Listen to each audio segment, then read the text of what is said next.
This is a presentation of Northeast Streaming Sports.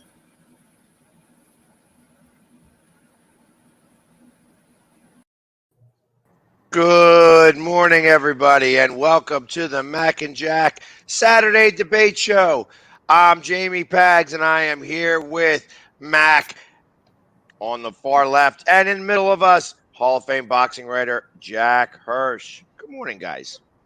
Hey, good morning, fellas. Good morning. Good morning, Pags. Yeah, let's jump right into this morning. There was a contract last night that got signed in Seattle. Yeah, baseball contracts, fellas, always fascinates me. I mean, I have this desire, it's never going to happen, of course, to be an agent of baseball players, ball players, working out deals. I always study contracts. And yesterday's contract given to the Seattle Mariners rookie center fielder, Julio Rodriguez, J-Rod, we could call him, not to be confused with A-Rod or K-Rod or whatever. J-Rod was maybe the most fascinating contract I ever saw, in that it gives a lot of protection to both the team, both the player. And I'm going to tell you guys, when someone signs a long-term deal before free agency, it's always a gamble on, either the team or the player's part, okay? Because contracts tend to go up in value as the years go by. What a contract's worth today, you could outlive that contract. It could become outdated. Look at the case of Scottie Pippen with the Bulls when he signed a 7-year deal originally. The owner, Jerry Reisendorf, who also owns the Chicago White Sox, told Scottie Pippen, I think you're making a mistake. I'm going to hold you to this deal, but you're going to, this contract won't be good in a few years. And it wasn't. After a year or two, it went up. Even with the great Michael Jordan, he signed a long-term deal early in his career. But with Julio Rodriguez, I don't think you could really lose on this deal, but the team possibly can. If this player turns out to be a flash in the pan, if he turns out to be a bit of a fluke, or he's a big disappointment, if he turns out to be the next Aaron Hicks, the way Hicks is going right now, the Mariners are going to be locked in for some total of $210 million. Now, that's not where the contract ends. This is how the contract is written up. Now, he's a rookie. Keep this in mind.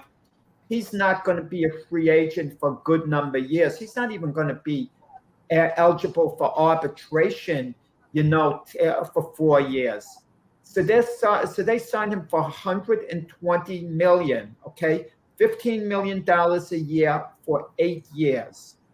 At the end of 8 years, okay, the Mariners have two options. They could either take an 8-year option out on the player or for $200 million, or a 10-year option for $350 million. And it all depends on where he performs in the MVP voting. We weren't specific with that. But let's say the Mariners decide they're not going to pick up this player's option after 8 years. He has his own option, 5 years, $90 million, a total of $18 million a year. So worst case scenario for Julio Rodriguez, he has 13 years and $210 million. Worst case scenario for this particular player.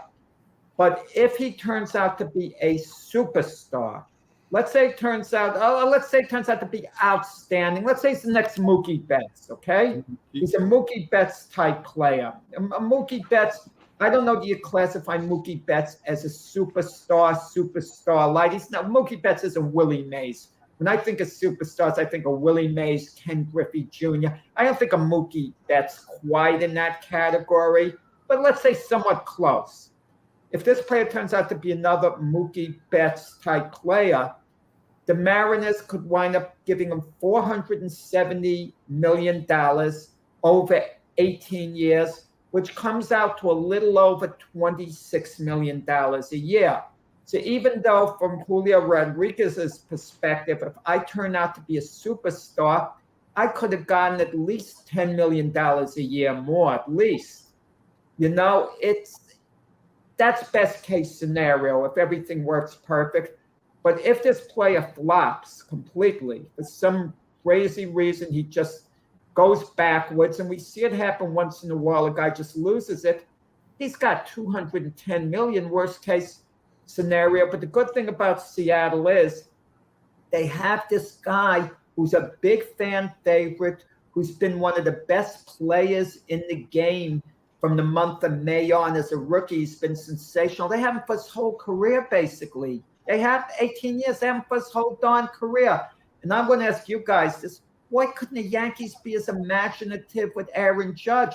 Tampa Bay did that with one of their players, Franco. Atlanta did that just with one of their players. And they did it before with Ronald Acuna. Why, and even the Padres, Fernando Tatis, why couldn't the Yankees do this with Aaron Judge?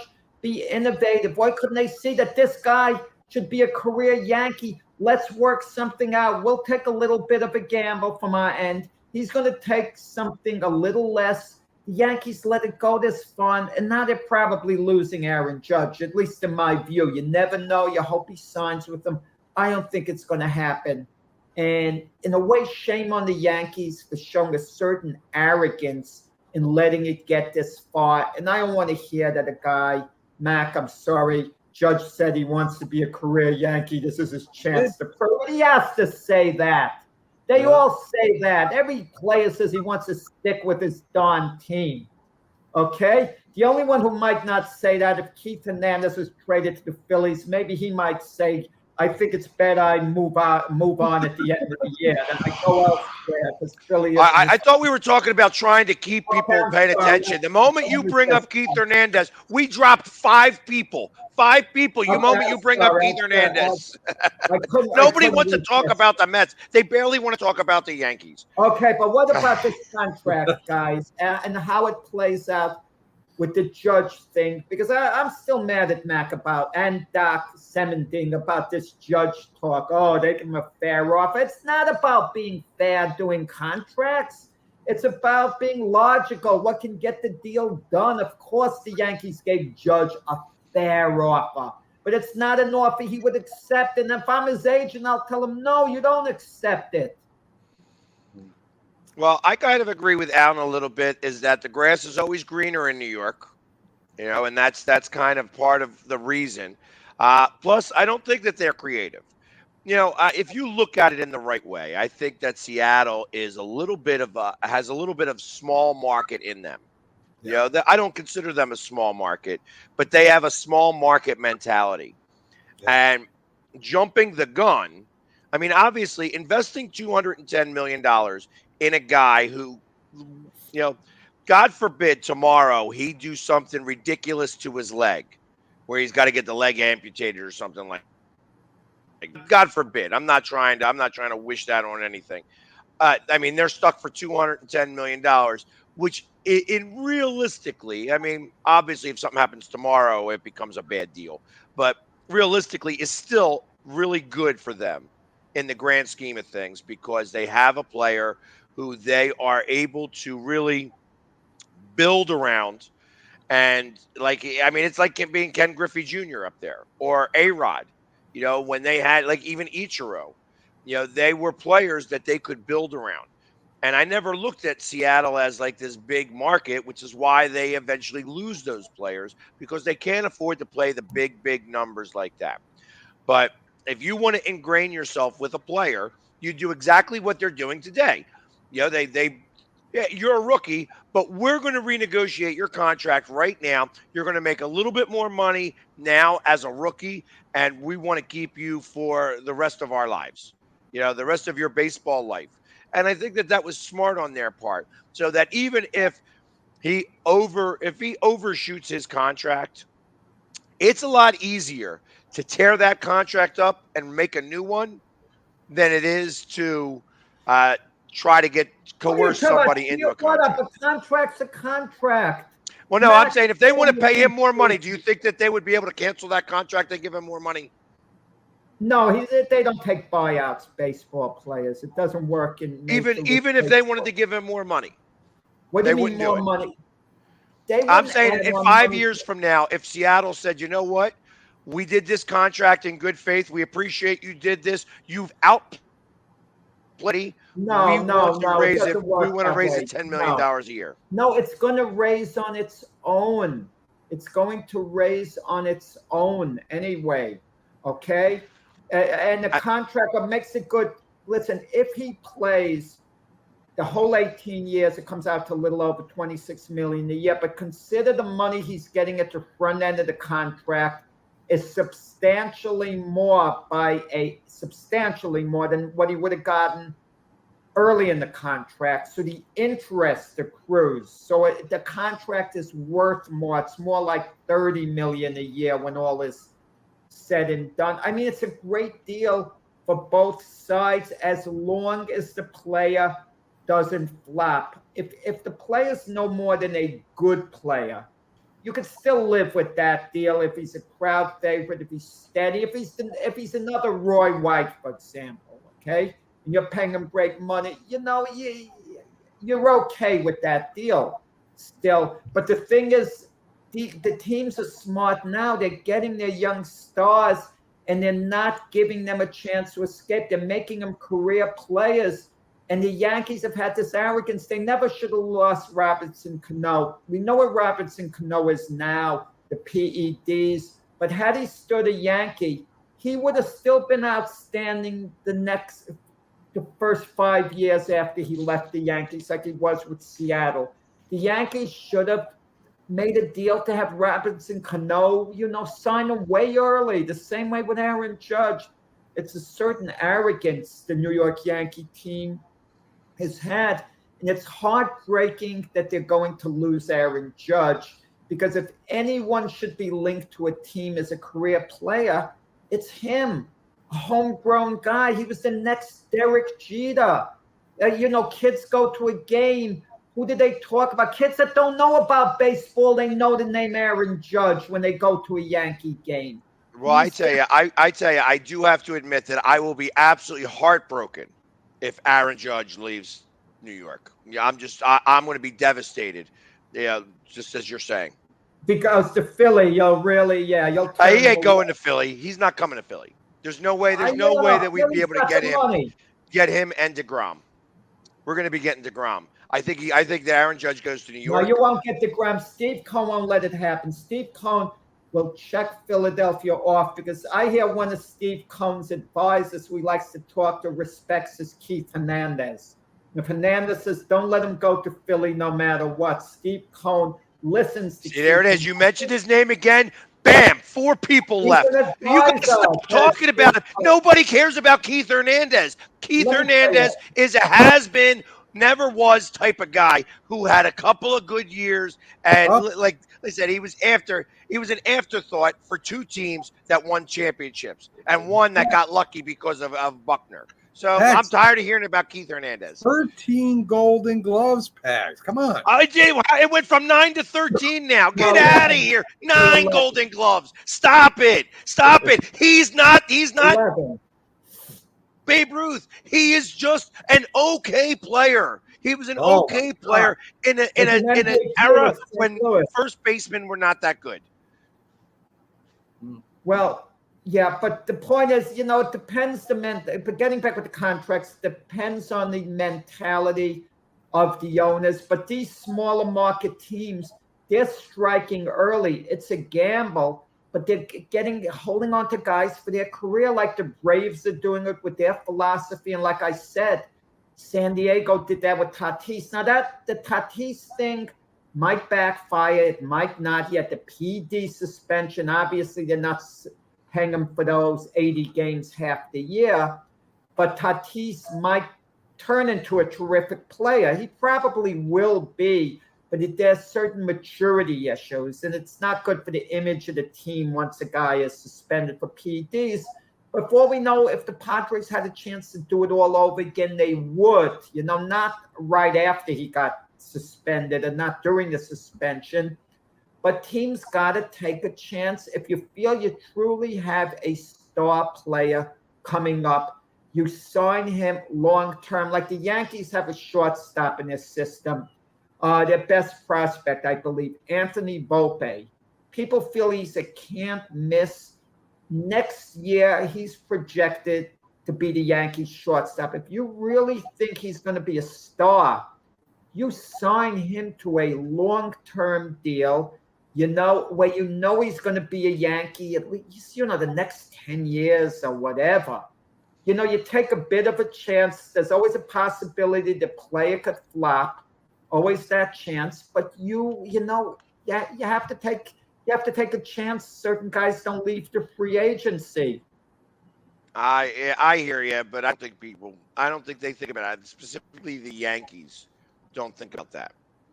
But you know what? I'm going to use this as a jumping off point because this is a debate show, and there was a conversation I had yesterday that I'm going to pose to you guys a little differently. The conversation I had yesterday was I was talking to somebody, and we were talking about trying to figure out who was the best player, the best athlete right now in Los Angeles, bar none, across all sports. I'm going to pose it a little differently. Who do you feel is the best athlete right now in all of New York sports? The best athlete?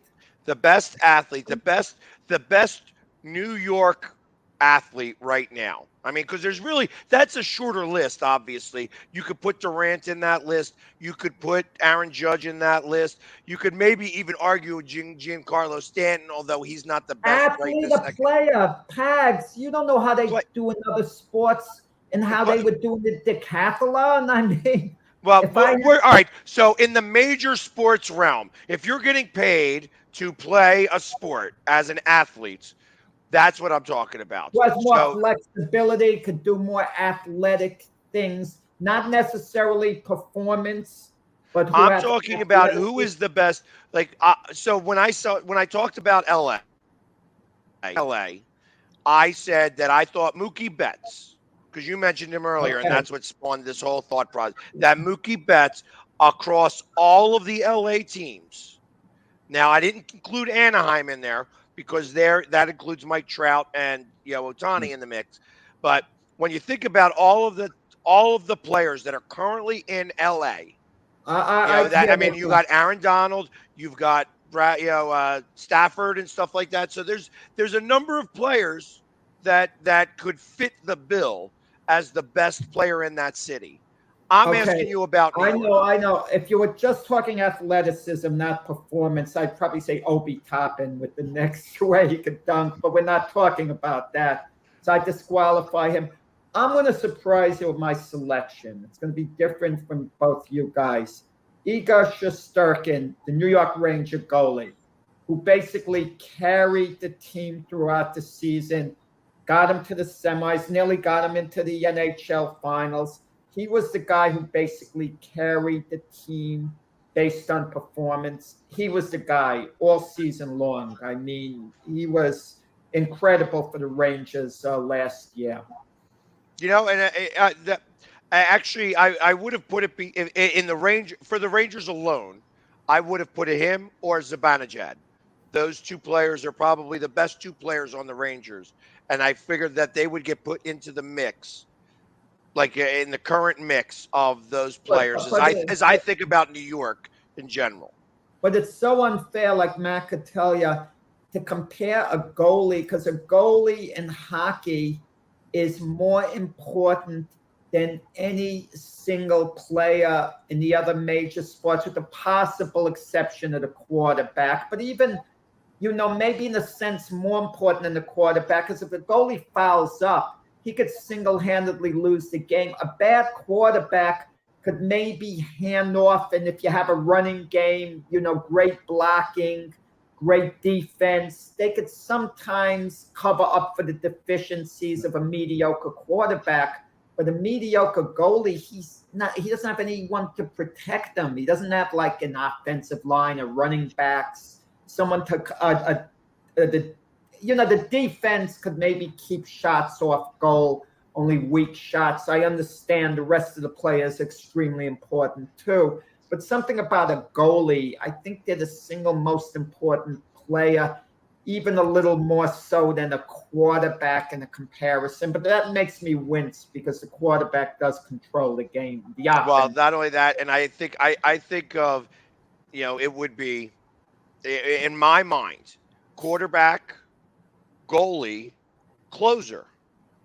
Yeah. I think that a closer falls right into that same mix of importance of a of a team.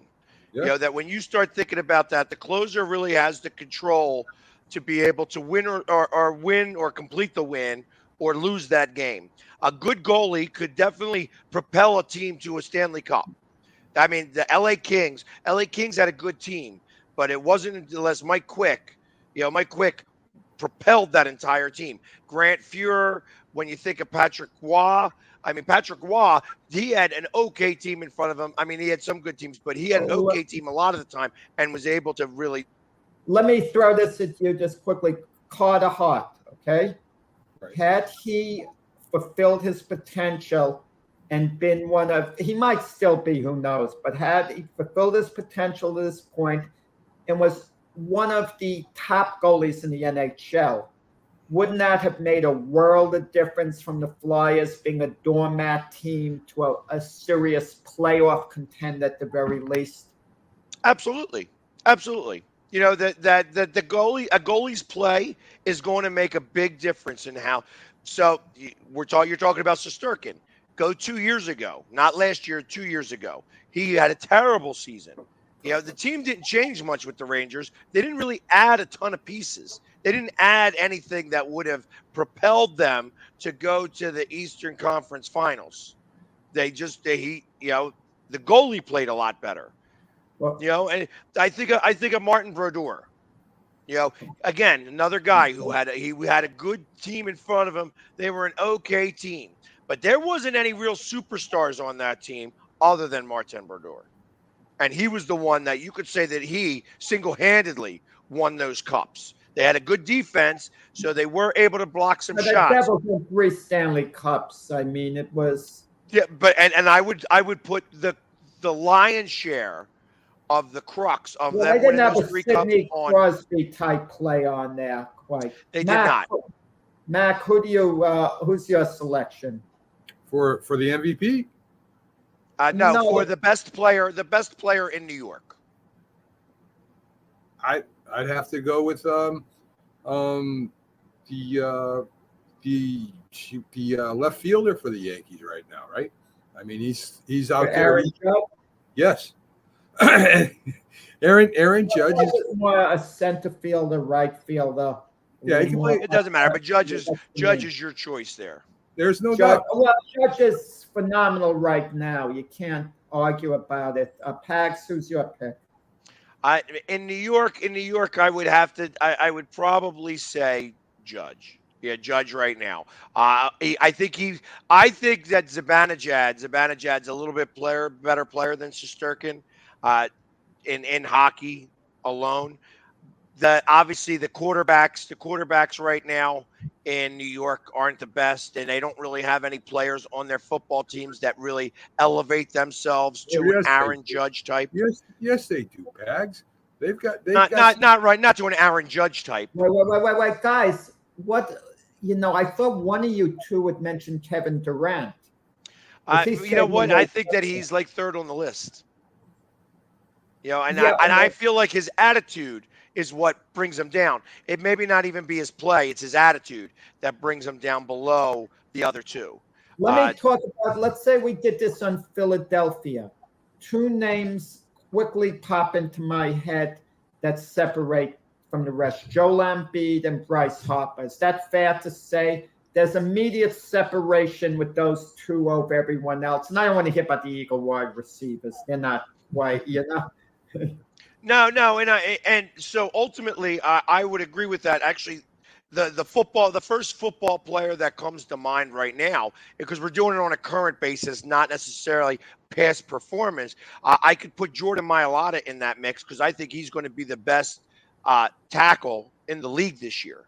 You Yeah, know, he and I was- think Let him prove it first. He played. Did right, he but play, I mean, he's already proved it that he was the third best tackle in the league last year, did he play? and that was statistics. Didn't he play center too, Pags, before he took over as a tackle? No, not Jordan. Okay. About Dickerson. Dickerson was a center, and then Cam Jurgens is also a center. That they're either one of those could take over for Kelsey. And Kelsey, as great of a player he is, because we're doing it on a current basis, not necessarily what you did for me in the past. I would say that Jordan Mailata does that, and that's above Fletcher Cox. That's above Hurts. And I like I said, because that spot's also very, very important, and I'm including every player.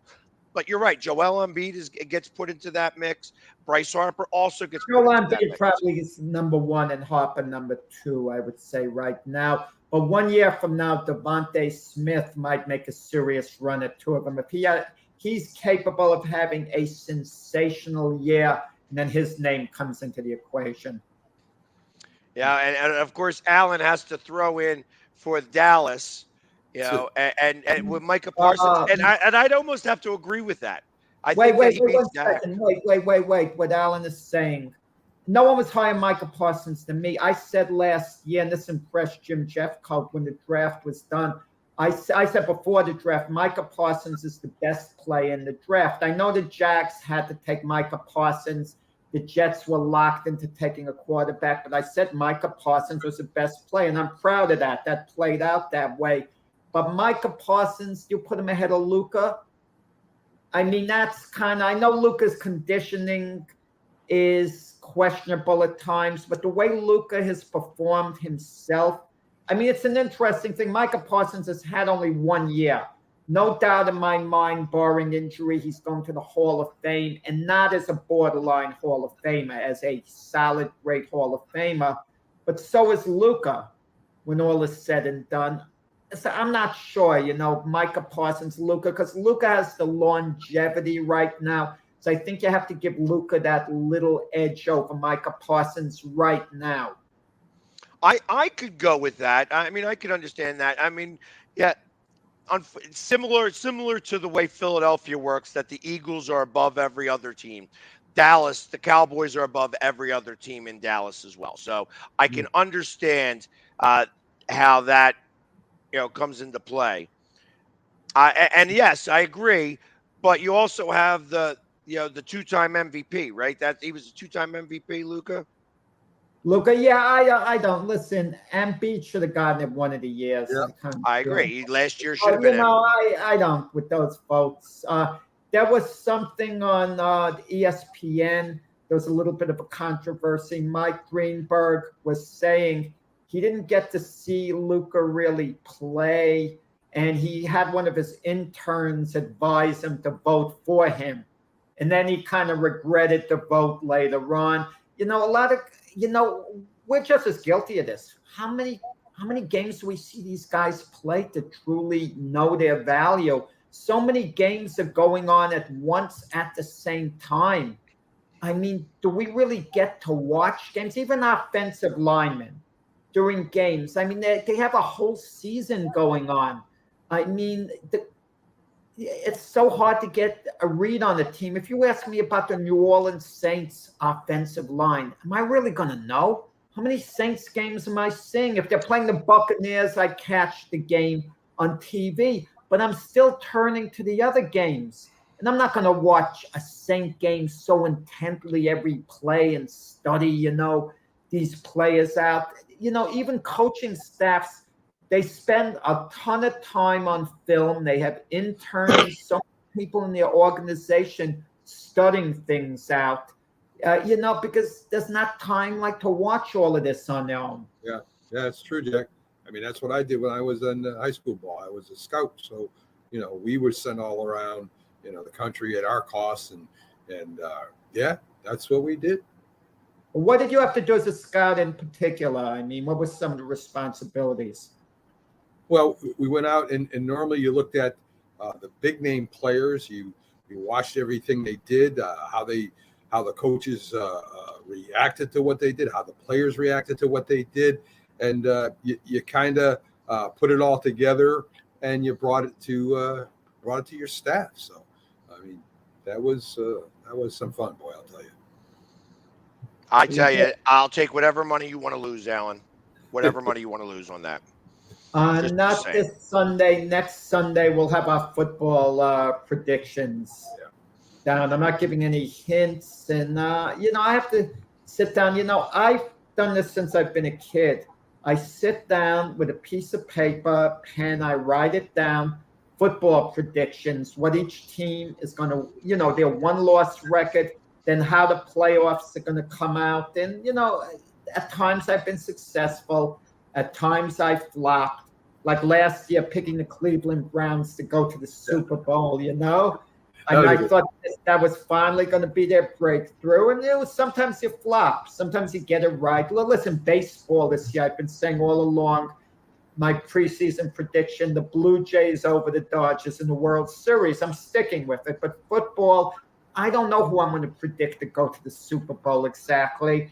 But when you sit down with a piece of paper and pen, that's the moment of truth. No going back on those predictions. Of course, in my head, I'm kind of sorting it out. There's certain teams that on the brink, you kind of wonder who's set to take a leap up, who might take a leap down. The one thing's for sure, there are always surprises.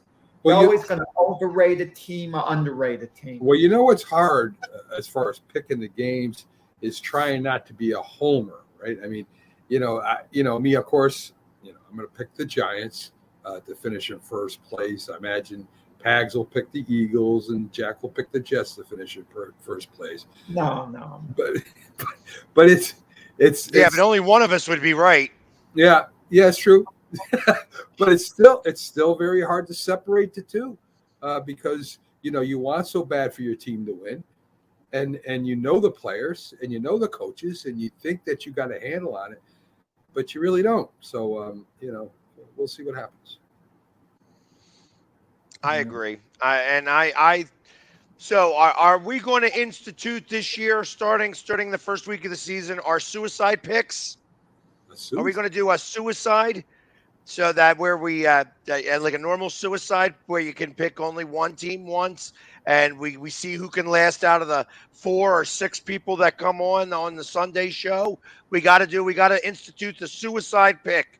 Who's your suicide pick? And see I have who no lasts idea the longest. what you're talking about. Suicide pick. What the heck? You never did a suicide pool where you only get to pick one team. That team's got to win to keep you going. Jack doesn't even go swimming in a pool bag. I mean, what are you talking about? You're right. That Max correct there, actually. But you mean that you have them until they lose a game, then they No.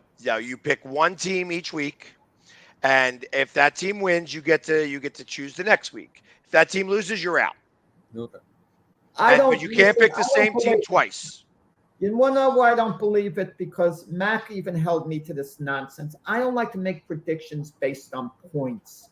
It is total nonsense. No points. Points Not against a point. I'm all for odds. Listen, if the best team in football, let's say the consensus best team is playing the consensus worst team, I don't mind a bet, let's say 20-1 odds. If someone wants to bet, but I don't go with points because points are nonsense. Someone can have zero knowledge of football and they could pick either team with the points, against the points. Someone guessing could beat out the biggest expert because then it's kind of becomes pure luck. One thing about the Las Vegas odds makers, they are pretty good setting up the point system, making it difficult to get a winner.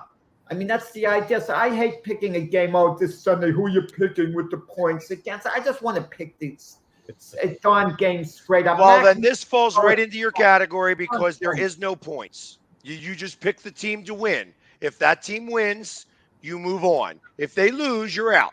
And trust me, this is how people get out of this because they'll choose the Bills over the Jets. And the Jets will win that game, and you'll lose a big group of people because everybody chose the Bills because they were a 15-point favorite. That's what happens in these things.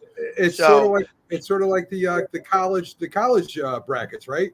I mean, you pick one of the teams everybody goes with, and they lose, and then 3/4. Then everybody's included. out, and then everybody's out. So, Yeah. and that's what a suicide pool is all about. I've been in a couple of them. One suicide pool that I know of. I think it's $25 to get in, and the winner of that purse will win like $12,000. There's Wow. that many people in it. So Wow. think Now you're about how many people got to call in their picks and all that stuff. And like I said, I've made it to week 9 once. And then I was down to the last 30, and that's when things get really nervous because you can't pick the same team twice. right. Once you pick the Bills, you can't pick them again for the rest of the season. Oh, okay. Yeah. So there's it becomes challenging when you have tough games that you have to choose, because you can start riding against the team. So when a team is like going to be 1-15, whoever they're playing against, but eventually they got to play their division foe twice. You can't pick them then. Well, I picked the Browns backfield, Chubbs, and I forget the other guy's name. And in the fantasy football league. That And was last year. I think Kareem Hunt. Didn't he go to the Saints? If I'm not, I'm not certain. I think he went to the Saints, didn't he? it's possible, Jack. I didn't see anything about that, but it is possible. Yeah. So, But that was just, again, something to think about for 2 weeks from now when we're doing our Sunday show, instituting the suicide pool, for the NFL season for everybody that comes on the Sunday show. yeah, and people at home, welcome to join it. People are anywhere welcome to join the. Yeah, exactly. We'll allow like Alan and Rick and Mario that show up every week to listen to the show, to let them do it. And then maybe even allow Friday Byron to get involved. Yeah. Oh, I'm looking up Kareem Hunt. No, Cleveland's getting rid of him, but no, nothing with the A lot Saints. of conversation between them and the Eagles, but they don't want to give up what they're asking. Okay. Yeah. Cleveland is trying to make up some of their draft picks, and they're feeling like they could get a first round pick for Hunt. And I don't think so. I don't think he's worth a first round pick. No. There's been a conversation right now. The Steelers are interested in Andre Dillard. Yeah. Round pick of the Eagles. We should.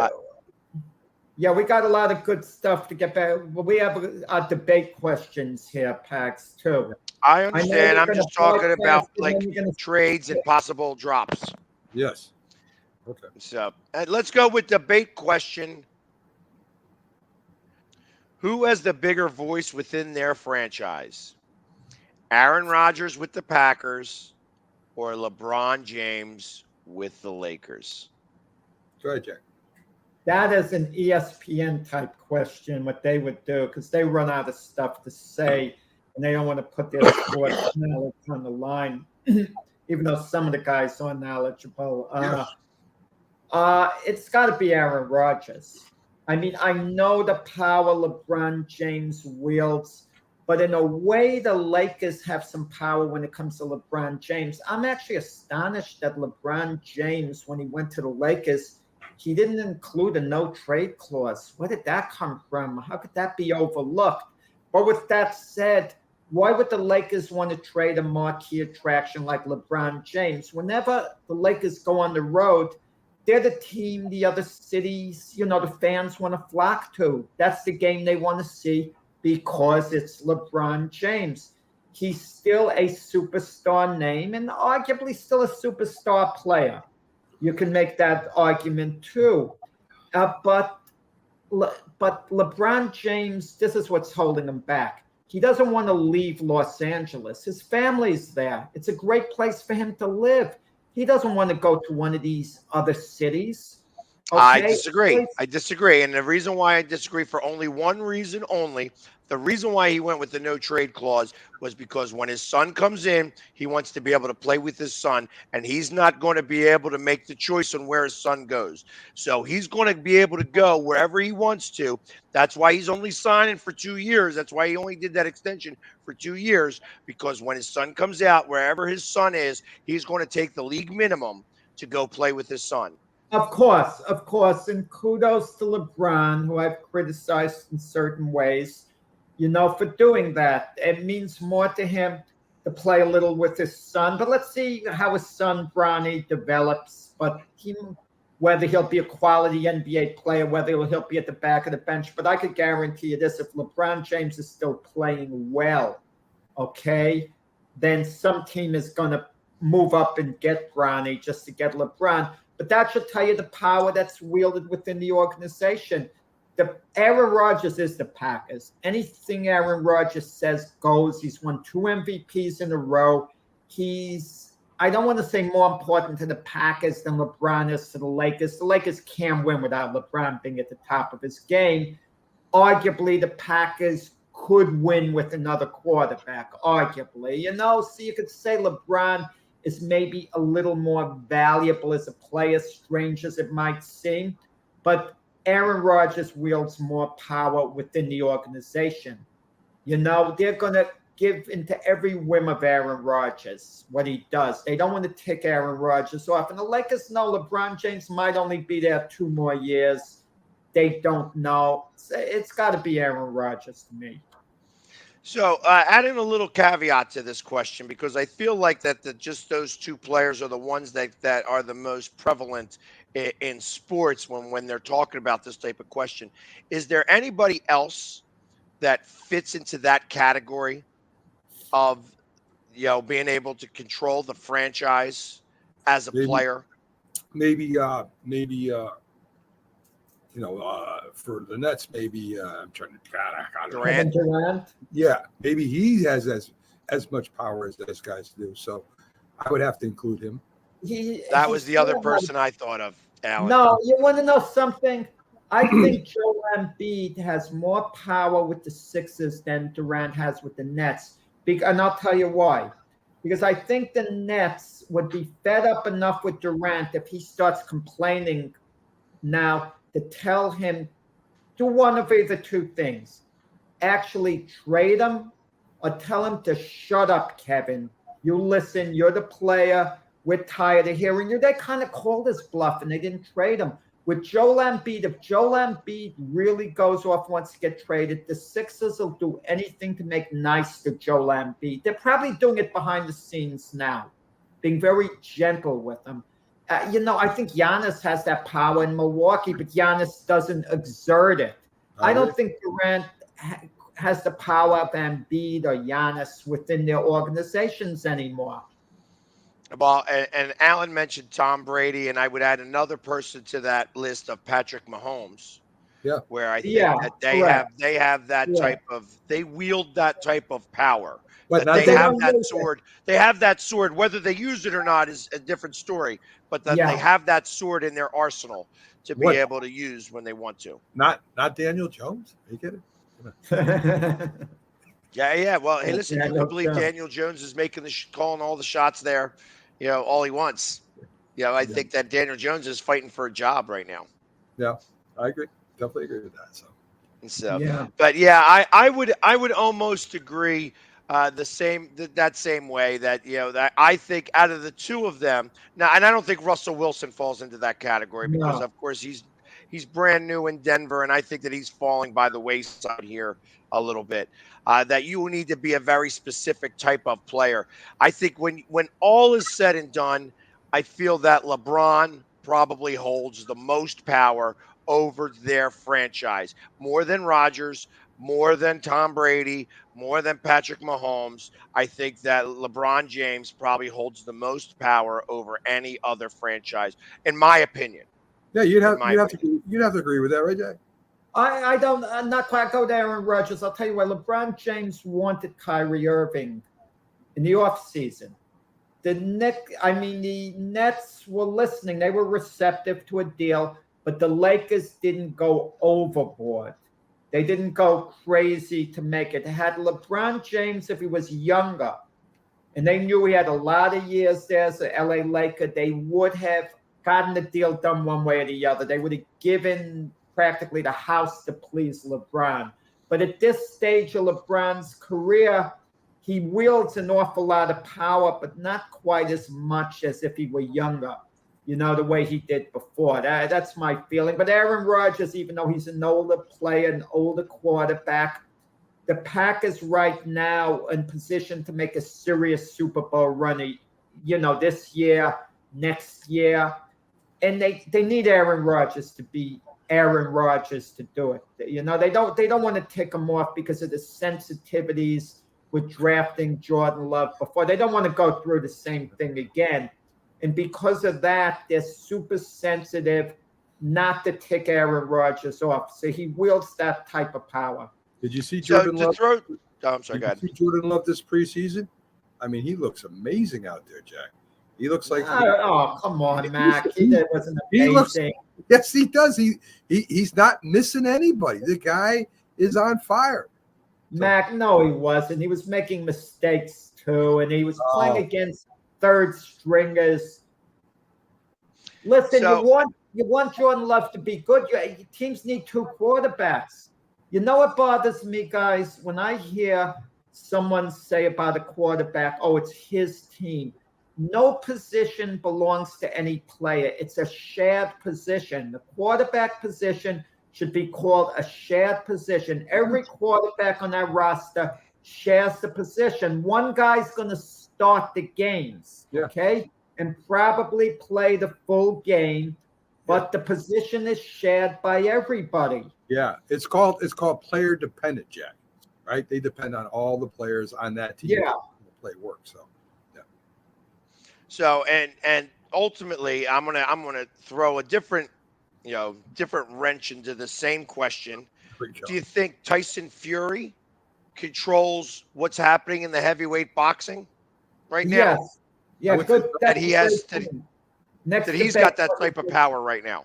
Yeah, great point, because people want to see the fight with Alexander Usyk and Tyson Fury. And even though technically Usyk is the heavyweight champion of the world, because Fury had announced his retirement on more than one occasion, Fury also announced in the past he was giving all his money to charity. He doesn't need it, blah, blah, blah. And then we never heard what charities he gave the money to. And of course, people say, well, you shouldn't have to announce. A lot of people don't like to announce it. They just like to give. But Fury made the announcement he's giving all his money. So tell us which charity. We never heard about that after. Now he's demanding all this money. What does he demand that money? X amount goes straight to charity.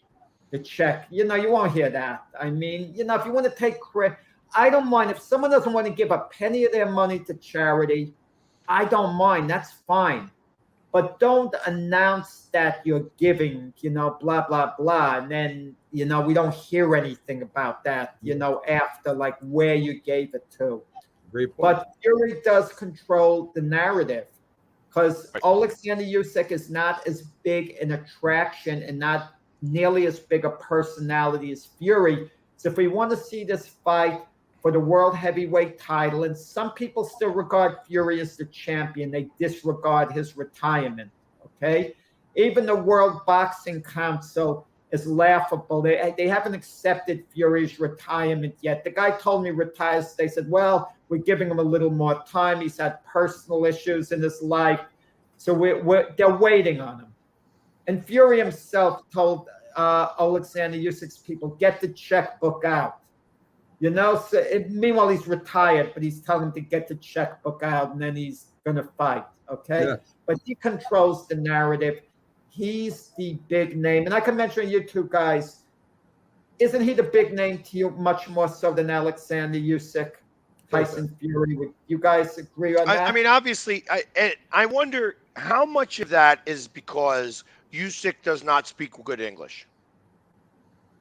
That he's not very understandable. That it's that's what I feel like. I feel like that's part of the problem. That because he doesn't speak English, that he's not as well known. Because I knew that there was a guy named Usyk and that he held a belt, but I didn't know anything about him or Joshua. I knew about Tyson Fury because Tyson Fury is the one. He's the fat boy that's winning these things. He doesn't look like an athlete. He's kind of goofy looking, and he's winning. He's the heavyweight champion of the world, and he's fun. He's a funny guy. He's personable, and he's strong, and he's the heavyweight champion of the world.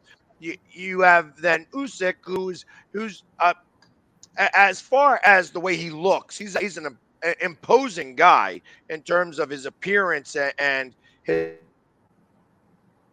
speak the language very well. That would really, yeah, he might be a funny guy, but we would never know that because we don't understand Ukrainian or Russian. Okay, but let me throw this at you. Did the language barrier ever hold Roberto Duran back as being tremendously charismatic here in the U.S.? And he didn't really speak English. Julio Cesar Chavez. Those guys could transcend it a bit. But you have a good point. Usyk's personality is a little more reserved. You don't hear him talking much. He speaks English, you know. And what about the Klitschkos? It took them a while. There were two Klitschkos. We didn't know the difference for years.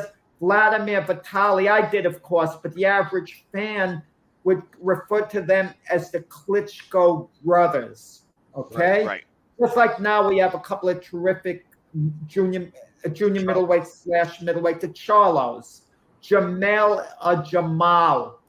I mean, they even their names are practically the same outside of one letter. People can't tell them apart, the average person.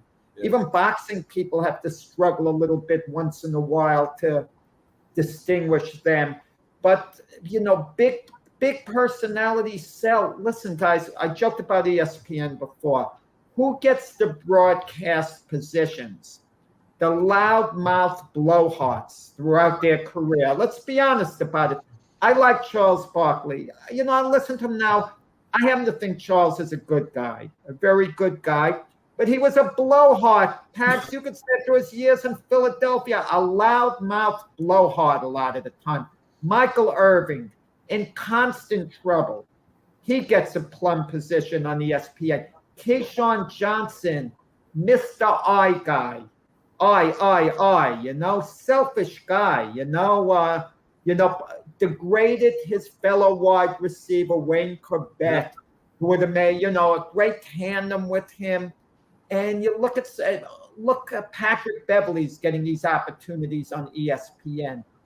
Big mouth, on and on. Richard Sherman has a great career in broadcasting waiting. Big mouth blowhard is Richard Sherman. Okay, I'm just waiting for my contract then, because I don't know of anybody who's louder than me and is more outspoken than myself. You know, I don't have any championships to go along with it yet, unless you count my softball. But there's a difference involved, Pags. I can't say those guys, even though they were blowhards, that they necessarily crossed the line and took cheap shots the way you did when you were yelling at Russell Westbrook and calling him Russell Westbrook. I only said that one time just recently. I would just do the Darryl chant to Russell.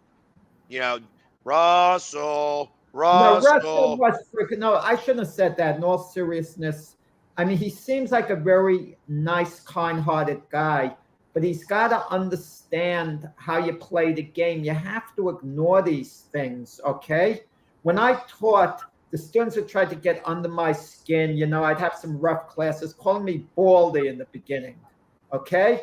And I established myself where they stopped calling me Baldy because they were calling me it one day. I told them off that there was going to be discipline. I demanded to be treated with respect.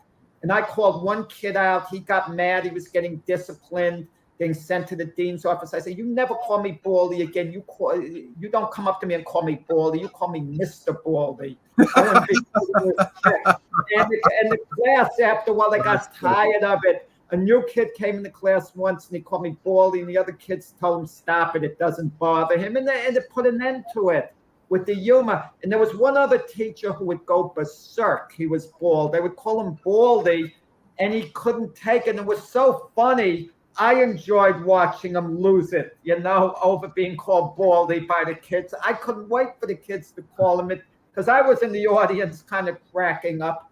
And that's it as a player. You ignore this stuff.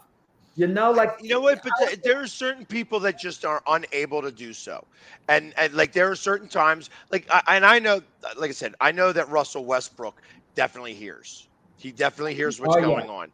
And I liken this because I'm one of those guys that when I have the opportunity, I am going to just go after a player and do whatever I can to try to get under their skin. Sometimes it works. Jeremy Swayman, the goalie for Boston, he came to Philadelphia. He gave up 6 goals the day that I there, and I said they're going to get a short-handed goal on you. Here they come right now, and then they scored on that one shot, and I did a little dance. He couldn't do nothing about it, and I got the whole crowd to start doing.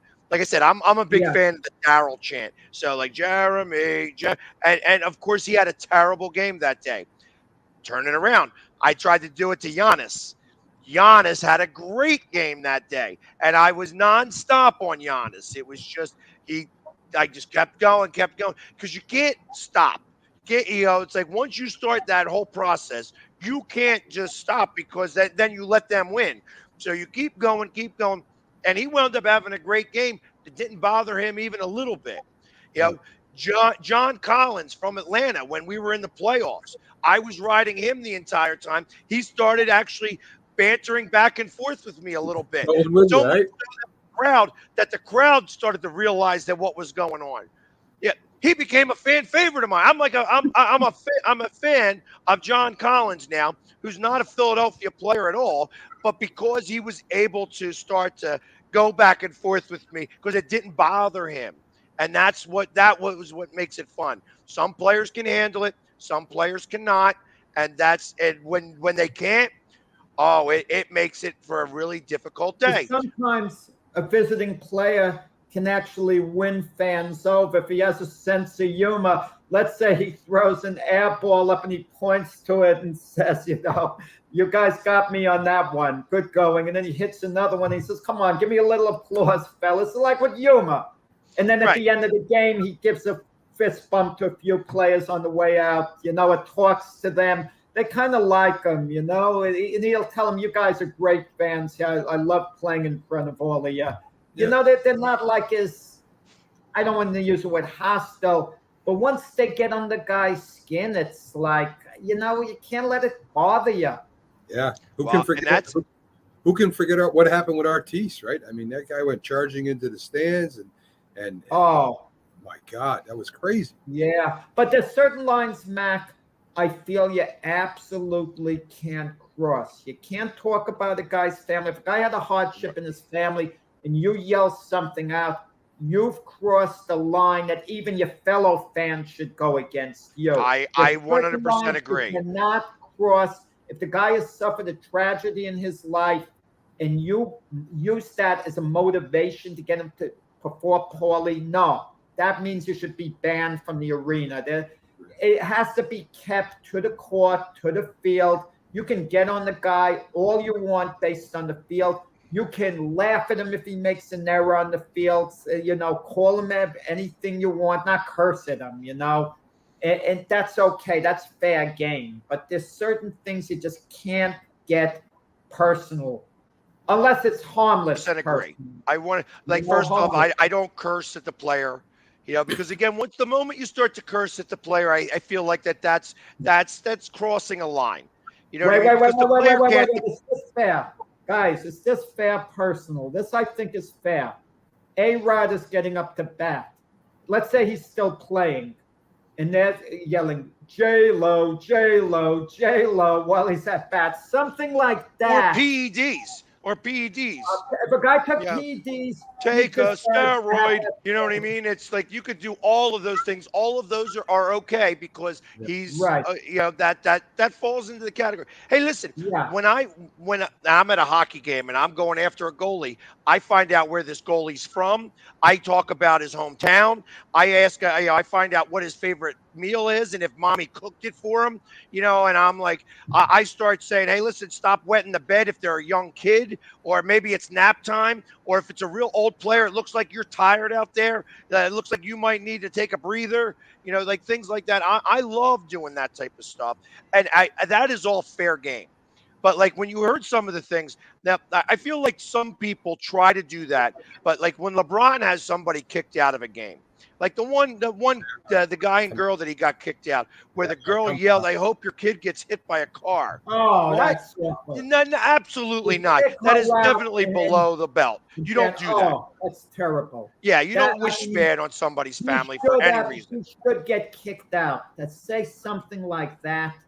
I Right, mean, exactly, and yeah. they were escorted out. They were And escorted I out. tell you, let me ask you guys this: players trash talk one another. If they Oh, can absolutely. do it, the fans should be allowed to. So and I kind of wonder in a way, guys, if players are getting personal, and sometimes it does happen. Carmelo Anthony, for example, he was looking to fight with Kevin Garnett behind the scenes because Kevin Garnett was getting so personal with stuff he was saying during the game. And also, Gary Payton was getting very personal with another player, talking about his mother, and the player couldn't fight him on the court, but he was so upset after his agent saw Gary Payton's agent, so Gary Payton could see the guy to apologize and squash it. If these guys are going to get so personal with one another, that's the only exception I could see. Then if the fans do exactly the same thing the players are doing to one another, I don't want to hear the players ever complaining about a fan. That trash talking has to be within limits of the game, like Larry Bird telling them, "Oh, I'm going to do this, and put it in your face," or whatever. So I feel the same stand that the players have to be held to within their own community as they want to hold the fans to. I agree. And I agree. I'm sorry, I don't mean to cut you off, but I know that if I was close enough to banter back and forth with LeBron James, LeBron loves talking with the fans. He loves bantering back and forth. Of course, it's got to be within reason. You can't be talking stuff that again hits below the belt. When you start talking about somebody's kids, family, like I said, this team is not my mother, so I don't ever have to defend any team's honor. They get paid too much money for me to care. You know what I mean? Like about that. However, these are human beings still. And as a human being myself, I don't want anybody talking about my mom or my kids. So I wouldn't do that to them. And I can appreciate and understand that. Where some of these people are just straight asses. You know what I mean? They just don't know how to act. And they think that because this guy's making so much more money, that allows you to be able to berate that should be okay, and it's not okay. They're still human beings. And I don't want to hear about the beer talking. I don't want to hear about any of that crap. You're responsible for your own actions in the end. That's all there is to it. That is correct. I 100% agree with that as well. And listen, we're a little good. We're a little late for a break. Okay, Okay, so let's go take a break, and we can bring this back right after these messages from our local sponsors. Sounds great. And the Hometown Foundation is excited to bring back the Dream Ride experience, August 26th to the 28th at Connecticut's Farmington Polo Club. Join us in celebrating the accomplishments of our Dream Riders while enjoying live music, a car and motorcycle show, family fun zone, pet adoptions, canine demonstrations, the Fireman's Chili Cook-Off, and much, much more. Get your tickets today.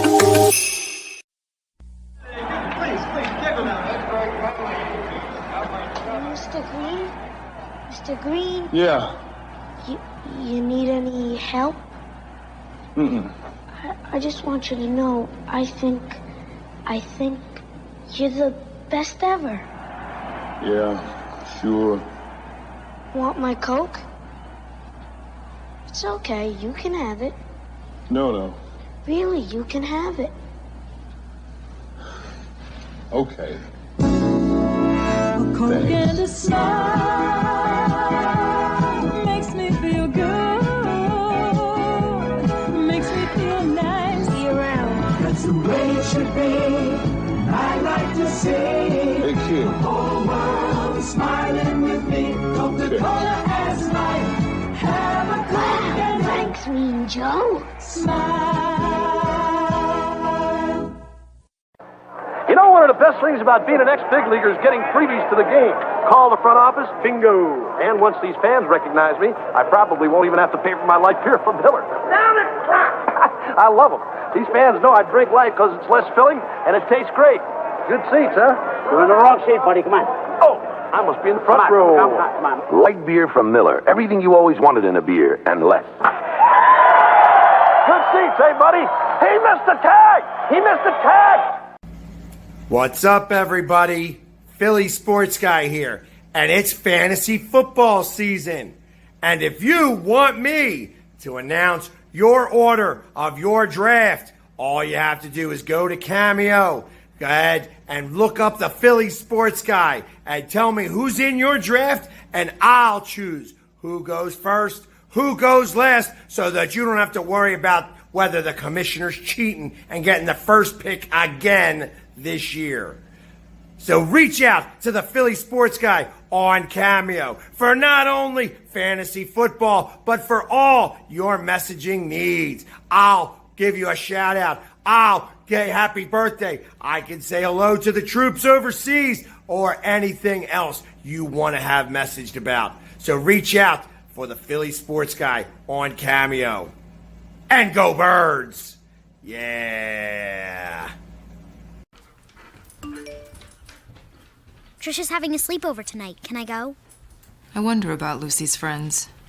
What should I say?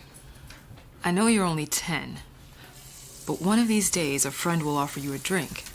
And alcohol at your age can lead to so many things. None of them good. So can I go to the sleepover? Lucy, I want you to promise me I something. finished my homework. Bigger promise. If there's any drinking, I want you to say, "No thanks, not my thing." Mom. I promise you, your real friends won't care. Deal? Sure. Really? I promise, Mom. They really do hear you. Did you pack your toothbrush? For tips on how to start the talk, visit underagedrinking.samhsa.gov. A public service message from the Substance Abuse and Mental Health Services Administration. I mean, you can see right now, without LeBron, Lakers are struggling. Let me tell you about a team I hate, all right? I know the Dallas Cowboy fan is here, so I had to make sure he knew how much I hate this team. I'm ready. I've often said that the people who run baseball, they try very hard to ruin it. I'm from Brooklyn. I don't have a problem saying it to his face. Oh, I'm from Brooklyn. Hey, get it each.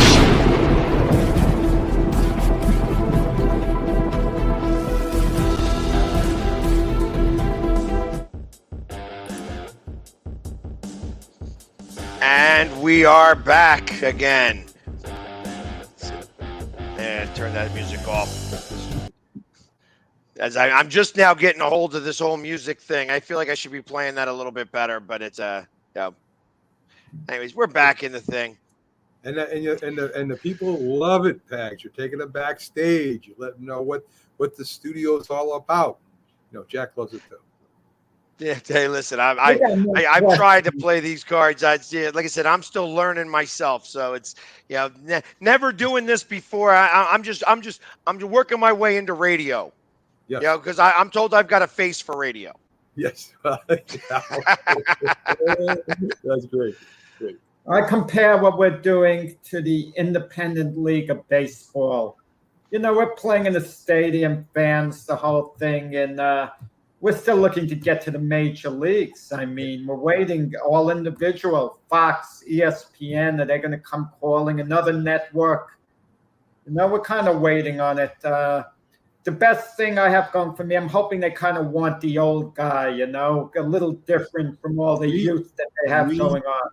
We don't need them, Jack. We don't need them at all. We're just as big. We're getting just as big as they are now, and we'll eventually have maybe as much money. We'll see. And we are better looking. We are better looking in general. Yes. That's where it really makes the biggest difference. Yes, it does. Yeah, but listen, but I'm under a team-friendly contract right now. I'm waiting to go free agent. You Yes. know, I mean, Hey, you know what? Aaron And listen, Judge, you know what sign me happens the when you have moment the that you chance. go and leave the nest. The moment you go and leave the nest and get that big contract, everybody's following. That's how that works. Someone else is coming aboard too, Jack. So you do what you want to do. There you go. There you go. Yeah. Getting back to the debate questions, I'm going to drop down to one of the later ones that we have on our list, because I know that this is going to get a little bit of a rise out of Mac in comparison. Yeah, right now, it is projected that soccer in the United States in the next 5 to 7 years is going to overtake hockey as worth more as a league, and that the franchise are going to be worth more in general than a hockey franchise. And being in Philadelphia is obviously one of the bigger hockey towns, or at least was one of the bigger late. This is where, I feel like that corporations shouldn't run a franchise, that you need to absolutely have a face. And sometimes that face is, whether that face is a good face or a bad face, you need to have a face. And when you don't have that face, it becomes a bigger deal. And whatever, what have you. That being said, it is projected within the next 5 to 7 years that the MLS as a whole will be worth more than the NHL. And do you feel that is going to continue, or the NHL will be able to make a resurgence now with this new contract with ESPN? Listen, Pags, I don't know what you're watching at home or at the bar or whatever, but I know that from what I see, that soccer is still the most boring sport in the world. When you can take a ball and purposely, with your defense, slow down the game and make the game, a lot more boring, there's something wrong within the system there. So I like I said, I don't know where you're watching this from, but there is no way that soccer will ever take over hockey as being more popular, and hockey really is not very popular also. So there's no way that soccer, you can even bring Pele back if you want. There is no way soccer will ever match up against any of the major four sports. So, Mac basically covered it for me, Pags, for the most part. I mean, soccer had its chance in 1977 with the New York Cosmos. Pele came to the New York Cosmos. They had all these great international stars, the Cosmos: Giorgio Chinaglia, Carlos Alberto, Steve Hunt, Shep Messing, a diversity, the major stars from the different countries. And they did for a while pack the Meadowlands Giants Stadium. Yep. Pele's debut, 62,000 there. I was amongst them. I'd go to Cosmo games. I loved the Cosmos, but it kind of faded out. The Europeans who relocated to America, who missed their game, the game of soccer would show up, but it didn't take off with the Native Americans, the ones who were born here, lived here their whole life. And it's just not going to be, if it hasn't overtaken hockey by this point. And keep in mind, they made their big move in the late 70s. It's not going to happen. Listen, I don't know how the soccer team in Philadelphia compares to the Flyers right now, whether it's somewhat close. If it is, it's only because the Flyers was so pathetic the last year, lots of empty seats. But if the Flyers start winning again, they're going to leave hockey in the dust, way behind, not even close. You're going to have to get a championship soccer team in that city to just barely edge out the worst team in the National Hockey League who resides in the same city. That's the only possible scenario. But I will say this. If you do have a great hockey team, it could make a difference. I've said this on the past show. A buddy of mine who lives in Tampa He rated the teams. He told me the Buccaneers are far and away the most popular team in Tampa. When the Lightning won 2 cups in a row, they were actually a little ahead of the baseball team, the Rays, because they got an audience. But that's not going to last. As soon as the Lightning start falling off a little more, they went to the finals last year. The Rays will go back on top of them, again. But it's just not going to happen. They're not going to – the best, soccer team, isn't going to edge out the best hockey team, not for long, at least in the city. Well, so I'm going to disagree with you, and I'll explain why. First off, Philadelphia maybe not the best case scenario to explain this. New York is not the best case scenario, and soccer games from the 70s, when hockey was in its heyday, where people loved going there because of the brutalness of it, the fighting that would happen, and all that stuff. That was more exciting than soccer. The way that hockey is sort of constituted now, hockey has become a fairly boring game. And if you don't understand it, you won't get it. And you don't want to try to get it. You don't want to learn.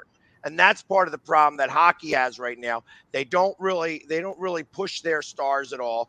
And it's gotten boring because it's all finesse. It's no more checking or fighting or anything like that. They've tried to take the brutalness out of the game, which is what was the draw. So because of that, you're losing a lot of that. But in places like Atlanta or like down south in a lot of places like Charlotte even, that soccer is bigger than the football teams. The Atlanta FC sells out the BMW or Mercedes-Benz Dome, and the Falcons have a hard time getting at least at half full. So you can't tell me that soccer is just not going to do it just because you guys don't like it and you remember it from the 70s. Baseball games take 4 and 5 hours at a shot. Football games take 3 to 3.5 hours. Hockey games and basketball games take about 3 hours. The last 5 minutes of a basketball game takes just as long as the first 43 minutes. Compare those two sports, Pags. There's a lot more action in football, basketball. First off, again, you were thinking about soccer back in the day when soccer was a slow game. MLS, the MLS, first off, the goals that they score in the MLS are much different than across the world. They score a lot more goals here. Like the Union, last game they won 6-0. There's games 4-3, 5-2, games like that are happening now. There's a lot more action, and the game is over in 2 hours' time. They don't stop the clock. They don't do whatever. It's a lot more interesting to watch, especially right now here. Now, if you're watching Italian soccer or the European soccer, it's a different type of game than they play here. But in the U.S., it's a lot more physical. In Mexico, if you were to watch a Mexican soccer game, they are very physical down there. It's like watching old time hockey is almost, where they're checking each other, they're pushing each other off the ball, they're slide tackling hard and things of that nature. So, but we're talking about the U.S. and we're talking about it against hockey specific. And there's already franchises that are worth more than hockey teams. That the franchise in Atlanta, the 2 LA franchises right now, the 2 LA soccer teams generate more money than both of the LA football teams. And that's a real statement. That is absolutely for real. That the game between the 2 LA teams that happen every year garner more attention than any other football game, and probably rivals when the Lakers and the Clippers play. So I know that you guys are older and just not interested in soccer, but the truth of the matter is that soccer has evolved and has become a much better sport to watch, specifically in the U.S., and will overtake hockey, and is in certain markets will overtake basketball.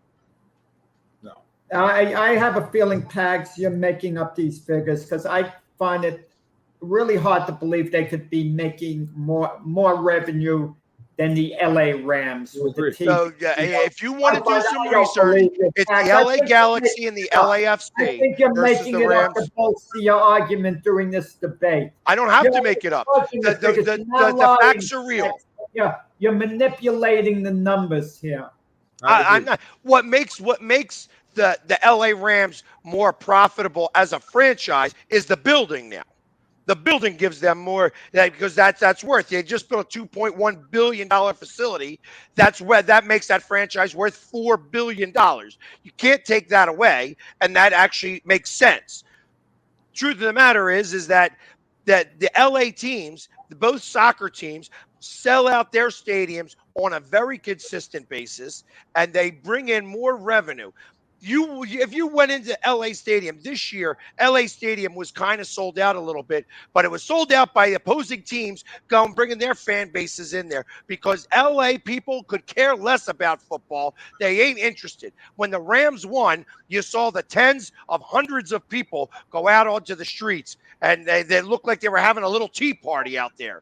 When any other franchise wins, there was more people excited in Detroit than there was in LA when the Rams won the Super Bowl. So don't tell me that you can't believe it. It's a real thing. And you can take a look at all the numbers. The numbers make sense. If it wasn't for the building, the Rams would like I said, an NFL franchise is worth $1 billion at the very least right now. And you can't argue that because of the TV contracts that come with it. So in that alone makes every football team worth more than every soccer team because soccer just doesn't have those contracts. You're drinking the Kool-Aid again. You're drinking the Kool-Aid. There is, if you're gonna compare the soccer to the football sport, there's just too many moving parts. You're not just talking about players. Absolutely, you are 100% correct. I can't compare them. Is kind of what I'm getting at, but I can compare it to hockey. Hockey is a sport that is losing fans across the board. Because they got a commissioner who is like the worst commissioner in all of sports with Gary Bettman, and he doesn't know how to market his best players. Last year, and this will even tell you, last year the Flyers are playing the Penguins, and that's a big matchup, and it doesn't matter how good both teams are. That's always a big matchup. They put Sidney Crosby on there on the commercial, the television commercial. And right after they showed Sidney Crosby, they showed yours truly. So when I'm the best thing that's on the ice for the Flyers, that's a problem. That's a problem. When they're showcasing me next to Sidney Crosby, that's an issue. That's an issue. And that goes league wide. And that's the problem right now with hockey in comparison to soccer, because soccer does push its people. Let's call this one to be continued. Let's move on in the debate thing because we'll be arguing back and forth this one. I don't see an end in sight. Normally, if I see an end in sight at some point, I'll feel let's continue this. But Mac's not going to get off his position. You're not going to get off yours. And I'll call it a draw. How's that? Even though I side with Mac. All right. Since I got this question dismissed. I come from boxing. Bad decisions. I turned in a bad scorecard, and there you go. He put in a draw, even though he really cared for the other one. He's like, I got the better punches in. I'm sure to get the draw. I'm a little upset. I had it a draw, even though yeah. That's what happens when you own the belt. They don't want to give away the belt on a decision. So you have to knock out the champ. Right. All right, here we go. Let's go with this question here. What two teams would make the most entertaining World Series match? That's kind of an unfair one, I think, even though I recommended it. I mean, it's got to be wait. What's happening? He sides with Jamie and calling it He's saying that Alan's saying that soccer is better than hockey. But the answer to the question, the World Series, easy. Correct. The Yankees and the Dodgers. I can't see any other fit. But I know St. Louis is very popular in the Midwest. Something's to be said for that. I'm talking from a New York mentality. Okay? If I lived in another location, my thought process, I realized, would be different. But how can you go wrong with the Yankees and Dodgers? Let's look at the American League. Who would you rather see in the World Series? Toronto, Tampa Bay, Baltimore, Houston? I mean, there's still resentment against Houston where people don't want to see him get there. Minnesota, the Cleveland Guardians would be a sentimental favorite. Seattle. I mean, I just don't see any other team that's more appealing in the American League than the Yankees, clearly. And they have the marquee player, Aaron Judge, which would be good for national ratings. And they could throw Garrett Cole out on the mound. He's good for ratings. It's Giancarlo Stanton. They're charismatic, better for ratings. They're the Yankees. Now, the National League, their number teams, Yankees and Mets, don't mean anything nationally, really. In New York, it would be the biggest thing, but not quite nationally. And they proved that. They proved that New York, the subway series didn't really draw nationwide. The Braves wouldn't be bad that they're defending champions, but I can't elevate them over the Dodgers. The Phillies wouldn't be bad with Bryce Harper. They would actually be an attraction, okay? They would make for a fun World Series. St. Louis, Pujols, Swan Song. This is it for Albert Pujols. Arguably more popular throughout the country than the Yankees because you consider the Midwest. Yeah, okay? and you got to mention the history, Jack, too, with Stan the Man. History. But with that, Yankees and Dodgers have the stars. Mookie Betts, Kershaw, a bunch of others. They've got the star players also to throw out there. So I think it's Yankees, Dodgers. I mean, I don't think it's that close. You can make an argument for St. Louis. Bryce Harper, I know, is an attraction with the Phillies. But still, Yankees, Dodgers, even though if the Mets somehow played the Yankees a Subway Series, just the idea of Scherzer, DeGrom taking the mound would elevate the Mets nationally, those two. And Pete Alonso's charismatic. I understand all that. Yankees Dodgers is the magic name. There's still the history there. That's what I go for. I mean, I think as far as the appeal of, well, first off, you're talking the two biggest markets in the country, so that's going to have a really big appeal. And then you start to diversify across the country, where people from LA and people from New York have moved to other places. So that's going to create a kind of a stir. I just don't feel like that the Yankees have the pitching to match the Dodgers pitching in terms of the big names that the Yankees used to have. When they had Clemens and even Andy Pettit and those names in the pitching matchup, because I think the pitching matchup makes the biggest deal. Realistically, unfortunately, I think that the best World Series would necessarily be two NL teams. Because I think, like, even if you had the Mets and the Dodgers or the Phillies and the Dodgers in a World Series, that would be great. But of course, that can't happen. That's the NL Championship. Right. I think that what happens is that the East Coast mentality always kind of shines through. Where if the Mets or the Yankees. Now, being in Philadelphia people do not care when their team's not in the series or in the playoffs. So they seem to fall off and trail off. And it's only really the baseball enthusiasts watching the game. After that, it goes dead here in Philly. That being said, if you had Philadelphia in there, I feel that the Mets and that the Yankees, if they had to go up against Houston, that all of a sudden there's going to be a big swell of Philly support if it was the Phillies against the Astros in the World Series. I think that's happened the same way with the Mets or any NL team that goes up against the Astros because of who the Astros are. Right now, it's still too soon that the Astros are the villains of Major League Baseball, and nobody wants to see them win. I'm not a Braves fan in the slightest bit, but I was rooting for them last year because I don't want to see the Astros win anything, because I feel like that they should vacate that other one that they did win. But that's neither here nor there because that's all, they're not going to do it. They're not taking away the ring. That's going to go on. Before Matt goes, I got to ask you a question before Matt gives his selection. Yankee fans seem to swarm other stadiums. I went to a game at Camden Yards once, and hardly anyone was rooting for the Orioles. It seemed to be like a Yankee home game. It was crazy. When the Yankees come to Philadelphia, how much Yankee fans could actually filtrate the stands? I mean, what percentage might be Yankee fans? 35%. So that's So for instance, last night, I mean, I'm around. We got the Phillies and the Pirates, and I ran into 4 or 5 Yankee jerseys. So it's not unrealistic.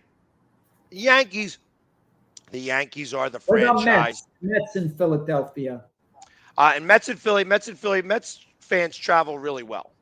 They travel really well. When they came to Philly, they bring the 7th Street Army or whatever it is, the 7 line army, because to get from Union Station to Citi Field, it's the 7 line.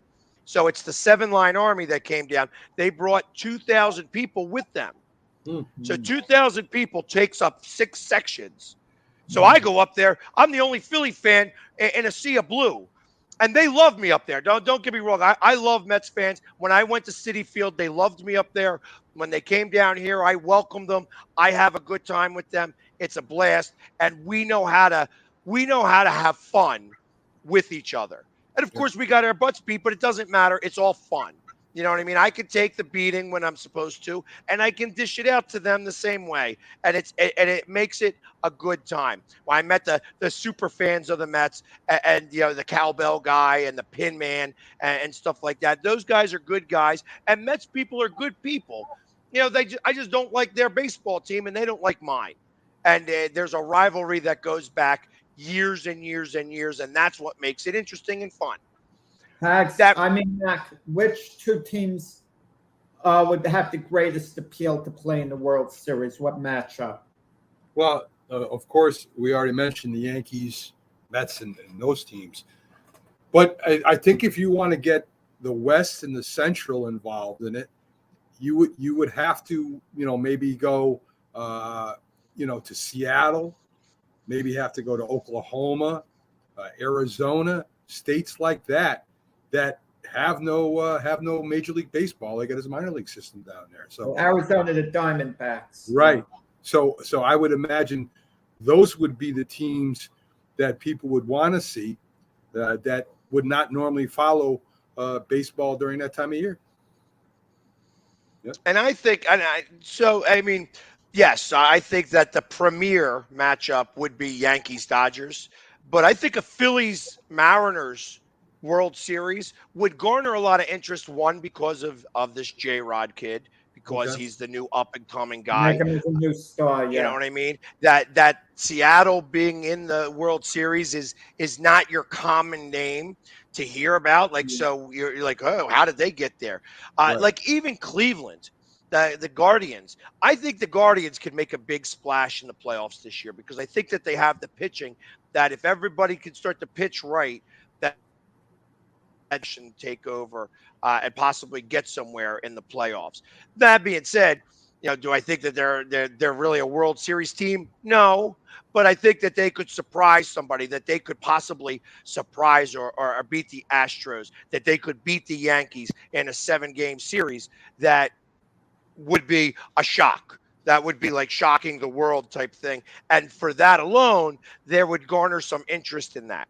But if it was a St. Louis, Houston World Series, I think that would be a complete dud, that nobody would care about. I'm thinking which would be the worst World Series, maybe the Tampa Bay Rays against the San Diego Padres, something like that. No World Series would be that bad.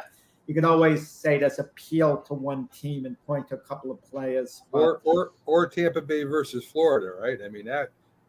Yeah, but no, a team that realistically has a chance to be in the playoffs and get there at this point. Yeah, that would even be worse. Tampa Bay and St. Louis. I think nobody would watch St. that. Louis isn't known as St. Louis because they're popular in the Midwest. No matter who they play, there'll be some interest there. In New York, there'd be no interest at all. And in Philly, maybe none.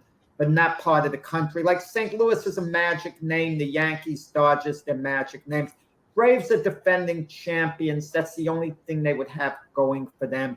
But I agree, Braves and Tampa Bay wouldn't be too appealing. But you could say you could look at it, can the Braves repeat? That would be the storyline.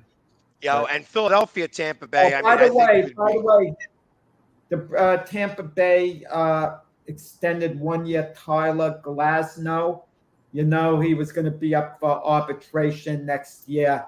So I think they gave him like 2 years, 30 million. It'll take care of arbitration. He's getting 5 million next year and then 25 million the year after. Yeah, Pujols' last hurrah is going to draw a lot of attention. Absolutely. That would probably be the biggest Pujols draw is- to the World Series. he's That would be been on the a only big- real yeah. draw.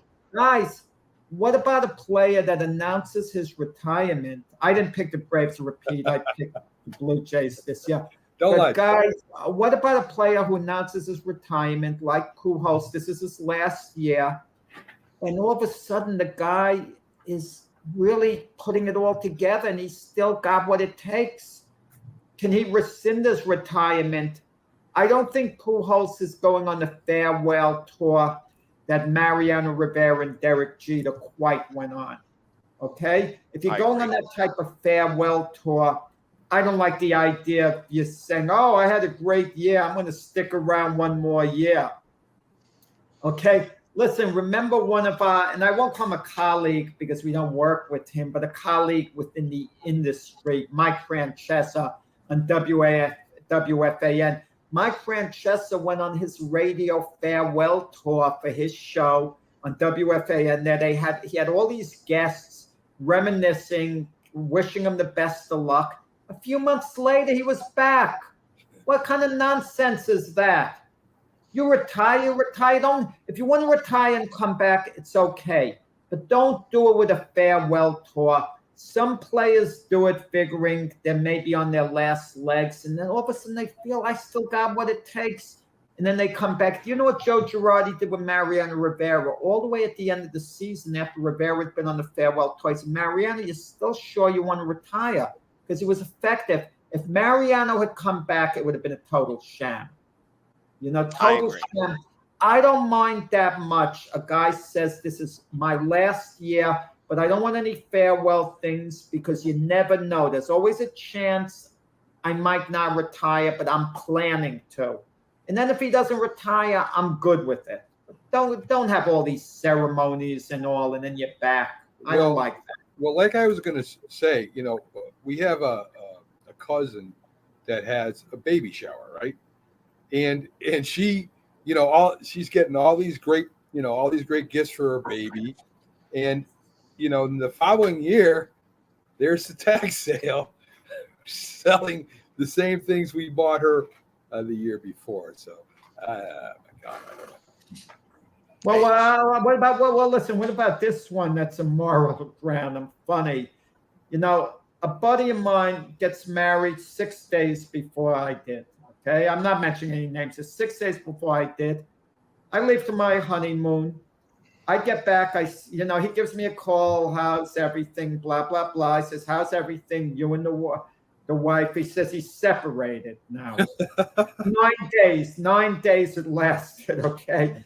Now, should you give the wedding gifts back? He had a big wedding. My feeling, at least at the time, look, he got married in good faith. It all exploded. Of course, they moved in with the girl's, mother, and that kind of set things. Then the wheels fell off. I'm not blaming the mother. Whatever went wrong, whatever. But the question is he obligated to give the gifts back? And I felt most people said yes. I felt no, because he went into it in good faith. Whether it lasted a day or it lasted 50 years, isn't the issue. But that's would be a debatable question if this wasn't a sports show. We'd go back and forth on it. And just to answer that question, just specifically that question right there, that's why you are given a year to give a gift. Because I never bring a gift with me to the wedding. Bring me to the wedding, and then 3 months later is when I'm going to send the gift. And because I want to make sure that you've made it. Most Italians give cash anyway, right? Most Italians they have the roll of cash, yeah. So right. So but like I says, I usually send it later because it's always like it says, custom says that you get a year. Well, in 3 months from now, after you guys are back from the honeymoon and you've blown all the money that you got already, when you get my gift, now you're all excited about it because it's the only gift that you got here in 3 months after the fact. Because nobody else is giving gifts. Sometimes people don't give and they claim they gave an envelope with cash, and then they could feel, well, I gave it. It must have gotten lost. There's no way of proving it. Notice it never gets lost when it's a check, because you could always prove whether the check was cashed and then cancel it or whatever and write a new one. But yeah. I like I said, I usually give them a card, and in that card is cash. Right. So that's how it should get done, at least in a real sense. If you're just going to give them cash in their bird box, then you could say whatever. But that's a whole different scenario. Let's get off of the wedding topics, because although I was a wedding planner at one point in my life, I'm never getting married, because I'm not. Later get divorced, which is what would happen after they marry me. So a lot more expensive going out than coming in. That's for sure. Exactly. And I ain't got, first off, hey, I don't really have to worry about that, because half of nothing is nothing. So they can have half of everything that I've got, which I ain't got much. So next question here, this is a good one, since this falls right into our wheelhouses. The better 1-2 punch, Durant and Irving, Harden and Embiid. You go ahead, Jeff. I have to go with the net duo of Durant and Irving, because I don't trust James Harden. You don't trust Kyrie Irving, and I don't blame you. You can't trust Kyrie Irving. You can trust Kevin Durant to show up and play hard. He's not going to dog it during the year. He might mouth off a little. There might be some discontent, but he's going to play hard. Kyrie Irving is unpredictable, but I think he is going to show up and work hard the whole year, because it's his contract. Yeah, he's going to be a free agent at the end of the year. He knows what's on the line dollar-wise in that sense. And the reality, I think, hit Kyrie Irving because there were no bidders for the Nets to trade him, and he couldn't get a deal elsewhere, That's why he opted back in for the 1 year. I think Harden's long in the tooth. I'm assuming James Harden comes to camp ready to play, committed, because he has a contract on the line. I think James Harden's genuinely lost a step. I don't think Kyrie or Durant has lost a step. Embiid certainly hasn't. Embiid will be outstanding, but Embiid is the most injury prone, maybe amongst the four. Him and Harden are more likely to get injured than Durant or Irving, but let's assume that they're healthy. I just feel Harden has lost that step. The James Harden of the Houston Rockets, combine him with Embiid, and you can make the argument they're a more potent duo, but not quite this James Harden. I think Kyrie Irving plays hard the whole year, gives it all he has, because he's in this contract year, and I think Durant will be Durant. I think they're the more potent duo of the two. Go ahead, Jim. I think that you're ridiculous. I think that, first off, I think you want to talk about long in the tooth. Kyrie Irving is older than Harden. Secondly, I feel that while he should be well rested because he didn't play most of the season last year, and he can play as hard as he wants to play this year, but that's what you think, because he doesn't show that he's done that since Cleveland, right? He hasn't really shown that he's going to bring it every play of every game, because he hasn't done that throughout his career. So I'm going to stick with what he's done throughout his career. And although he's in a contract year because he wants to get paid, it's not going to be so exciting because he is 35, 36 years old. He is older than Harden is. I think that Harden, one, is going to, he's got a little bit more left in the tank. He's got a little bit better shot than Kyrie, and he's playing with a much better person. And you're saying that, Embiid's the more injury prone. Embiid didn't get hurt last year, but Durant was. Hold on, Durant was hurt the year before that too, right?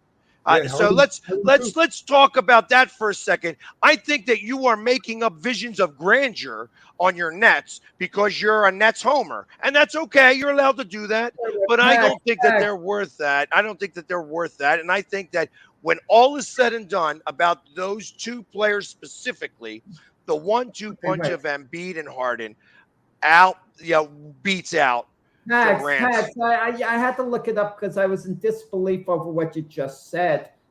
And I was questioning it. Kyrie Irving's 30 years old. He's not 35. He's 30 years old. Okay. Sure. I thought he was older than Kyrie that. Irving, you're thinking of Kevin Durant, who I think is 34. But Okay. Kyrie Irving's 30. So Kyrie Irving is younger than James Harden.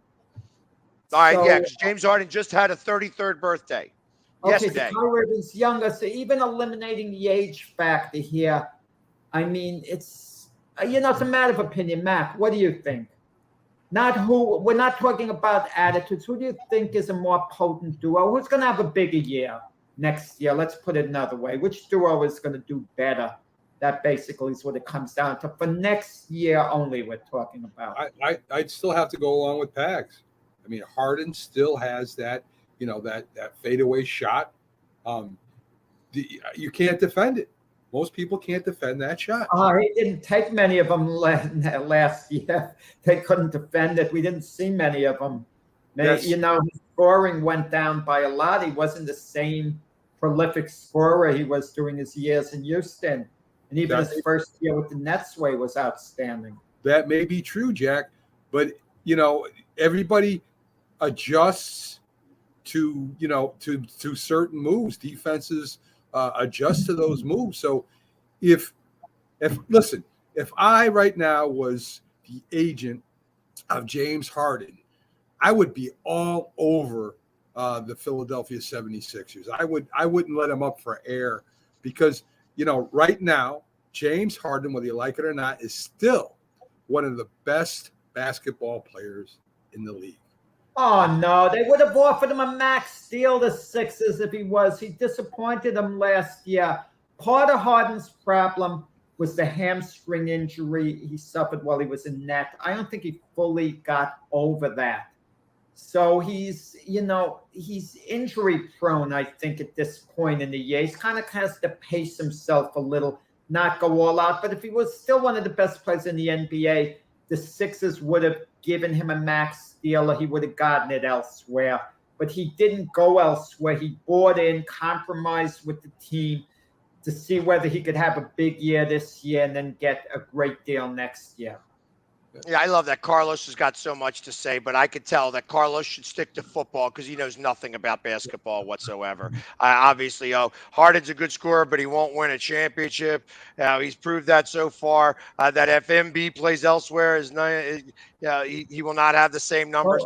Obviously, Carlos is just a hater, and that's okay. Stick to football, Carlos, because you absolutely know nothing about basketball whatsoever. I take what you say with the toilet paper that I use to wipe my butt. Wow! Wow! I thought you were going with a grain of salt, but you. This is supposed to be a match. Shame on you, Mac. When you started the Northeast Streaming Network, this show in particular, one of the things you wanted to hold me to that you don't hold Pax to is this is supposed to be a family type show. Hey, I was G-rated with that.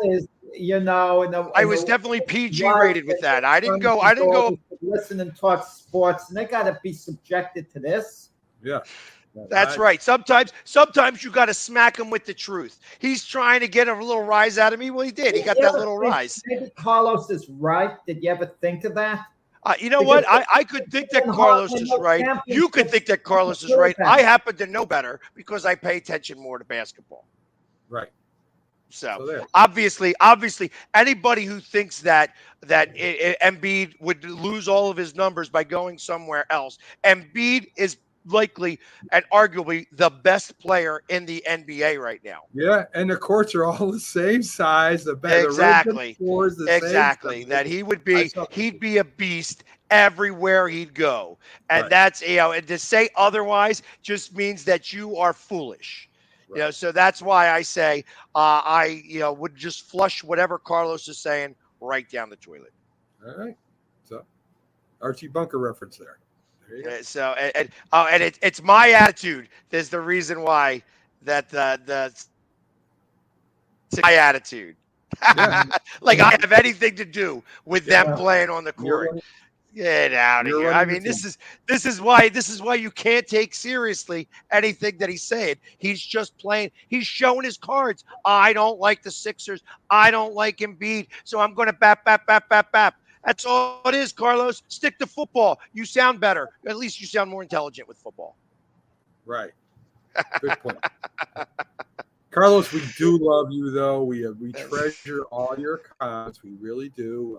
You're very insightful. So, just see, whatever, Carlos. You can keep on talking all you want. Like I said, I already know where you stand with things. Yes. So, and hey, listen, Carlos, you ought to know that this is all in love. This is all in love. Nothing's personal because listen, they don't pay me enough money to care. Hey, Pags, don't bring that up during the show, please. There we go. Exactly. That's exactly correct. So as I'm getting in, not only with Mac and Jack, but I'm getting in with the viewers too. So it's getting a lot of fun here today. Big part of the program. Viewers, you're part of this is your personal sports network. So that's exactly. So let's end with this one, especially since football is coming up. Who is going to be the NFL MVP in 2022? Easy. Patrick Mahomes. Patrick Mahomes plays for the former Super Bowl team. He's got all the talent in the world there. Some of the best coaching in the history of football. So if Patrick Mahomes can't, win the MVP, then he should start looking for another job. That's all I got.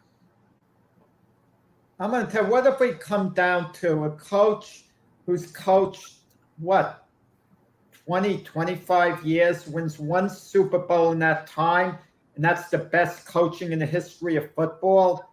Yeah. The law of averages tells you if there's 32 teams in the league, every team's got to win once every 32 years. I mean, we're not talking Bill Belichick. And all due respect to Andy Reid, Patrick Mahomes might win it. Usually it's a quarterback who wins it over the course of a season. I mean, what makes him more likely to win it than Josh Allen? I mean, the guy I'm going for, is a quarterback. He's won it 2 years in a row, Aaron Rodgers. Why shouldn't he repeat? If the Packers make a serious Super Bowl run, it's going to be because of Aaron Rodgers, and they're going to look at him losing Devontae Adams. And they're going to look at Rodgers having to overcome that with inexperienced receivers to get there.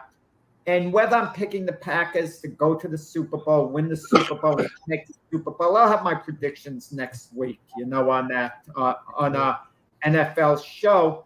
I could say right now, I'm going for Aaron Rodgers on a three-peat with the Packers. Of course you are, Jack. You got the poster of him in your bedroom right now, so we know that is your boy. So, and it's interesting that he puts that up there. I'm going to do the caveat to what Alan is saying right here, that if the Eagles do go 13-4, that has to go right with them to be able to do that. I got them going 11-6 as a more realistic number. But if by chance they go 13-4, I feel that there would be that Hurts would be hands down. I think at the moment right now that Josh Allen is the front runner. I think that any running back that would start to come close to the Emmitt Smith record. If you got 22 touchdowns over the course, that's what a running back would consider. Same thing with a wide receiver. But the problem is that the quarterback's thrown to the wide receiver, so the quarterback would typically get that. I feel that really Josh Allen, if he has the season that he's supposed to have, that he would do that. I think that if Rodgers wins the division and gets the number 1 seed, then yes, I think Rodgers would be the three-peat. I think Brady automatically has 4 votes before the season even began because he's Tom Brady. So he's already in the lead right now because he's Tom Brady. So it's hard for me to really determine without a game being played. And obviously there's nobody on defense that they could be a game MVP, but they're not going to be the league MVP because it just doesn't happen that way. Unless how about Micah Parsons? Right? Well, I think that he could be a defensive MVP. I don't think that he would ever get looked at as, unless he scored, like, here's the caveat to that. If he was to get like 6 interceptions and score like 4 or 5 touchdowns throughout the year, where those games were won because of the touchdowns that he did, like whether it's a fumble recovery or, it's an interception for a touchdown, I think that points are what really makes the difference. And short of, like, even realistically, when Strahan took the sack record, Right. he wasn't even in the top 10 in voting in MVP. So that's why I think that there's no defensiveman, no guy on defense that will ever be considered as part of the most valuable player of the league, because they don't score enough points. That's not true, Pag. Alan Page, Lawrence Taylor, they were both defensive players that got the MVPs. Well, and that was a different time in football, a much different time in football. And you're right. Lawrence Taylor, first off, Lawrence Taylor was disruptive every week. And that season that he got the MVP, there wasn't anybody who stood out on the offensive side. This is an offensive league now. It's a much different time than it was back then.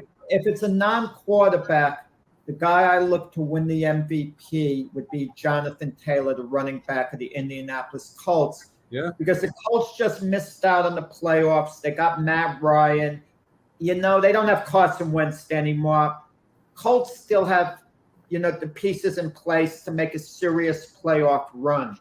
So if they have a really good year, it'll be in large part because Jonathan Taylor, is running the ball the way he has in the past. And he was under serious consideration for, the MVP award last year. And don't forget about the offensive line, Jack. That's where but no one player is going to get it on the offensive line. No, he's talking about the offensive line because that's to add to your argument. Oh, right, Jonathan Taylor. He's not talking about a player on the offensive line getting it. He's talking about the offensive line. So my thought on that is a non-quarterback is Deebo Samuel. Oh, because he's the everything. Great chance. Yeah, that's a great selection too. I've never seen anyone. And when I'm talking about the history of football, you can put Red Grange and Jim Brown there, run as hard, maybe Earl Campbell, as Deebo Sanders. That man is 100% all out all the time. Well, but what goes off and does sensationally, and you never know.